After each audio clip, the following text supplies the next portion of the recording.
सभी छात्रों को नमस्कार। आज हम पढ़ेंगे भारतीय चिंतन जीएस घुरिये। घुरिये ने अपनी पुस्तक caste and class in India में इस तथ्य को स्पष्ट किया है कि भारतीय समाज में किसी भी सामाजिक प्रगटना का अध्ययन करने के लिए न केवल आधुनिकता एवं परंपरा के मध्य के द्वंद्व को जानना आवश्यक है, अपितु भारतीय समाज की उन आंतरिक शक्तियों के ज्ञान की आवश्यकता है जो भारतीय समाज में संस्थाओं, विश्वासों, मूल्यों को विकसित करती है। घुरिये का मत है कि समाज की इकाइयों का चिंतन निकट के परिवेश से प्रभावित होता है, जो अपने आसपास का परिवेश है उससे प्रभावित होता है। इसी संदर्भ में भारतीय समाज में भारतीय दर्शन एवं भारतीय इतिहास ऐसे पक्ष हैं जो चिंतन को प्रभावित करते हैं।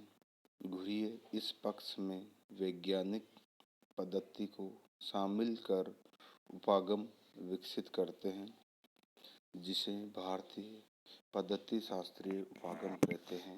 यानी कि वो वैज्ञानिक पद्धति को, जो भारतीय सोच है, भारतीय चिंतन है, भारतीय चिंतन को प्रभावित करने वाली शक्तियाँ हैं, उनमें वैज्ञानिक पद्धति को शामिल करके भारतीय पद्धति शास्त्रीय उपागम विकसित करते हैं।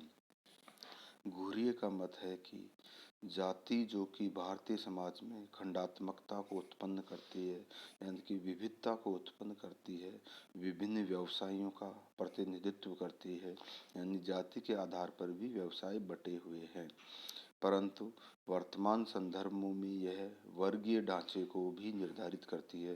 पर जो वर्तमान जो आधुनिकता का युग आया है, या जो नए औद्योगिक विकास हुआ है, या नए व्यवसायों का विकास हुआ, उसके बाद यह जाति वर्गों का भी ढांचे को भी निर्धारित करने लगी है।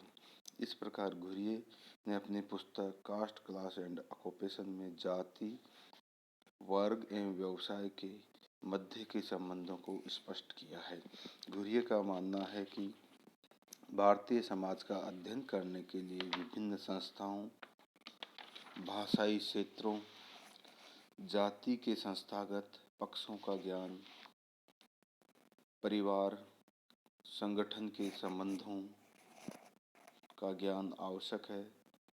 पश्चिमी समाज शास्त्रियों को इन पक्षों का ज्ञान न होने के कारण उन्हें भारतीय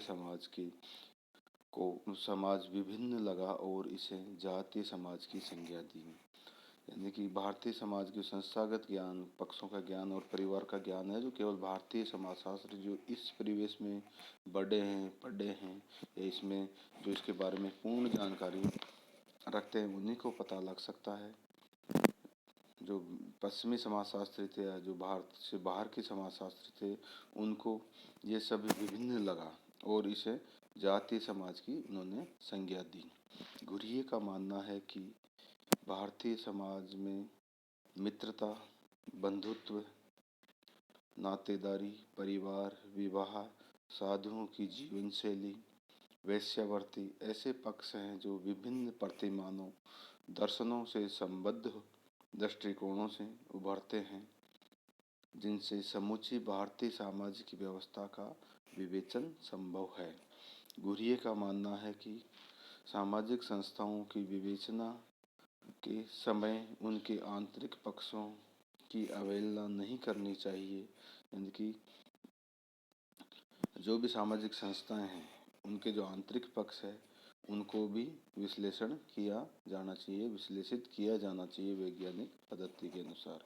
घुरिये हिंदुत्व की जीवन शैली को समझने के लिए वृद्धता को महत्व देते हैं। जो हिंदू जीवन शैली है उसको समझने के लिए वृद्ध उपागम को महत्व देते हैं। उनका मानना है कि इसे क्षेत्रीयता से नहीं समझा जा सकता, यानी एक किसी विशेष क्षेत्र के आधार पर हम हिंदू जीवन शैली को नहीं समझ सकते हैं।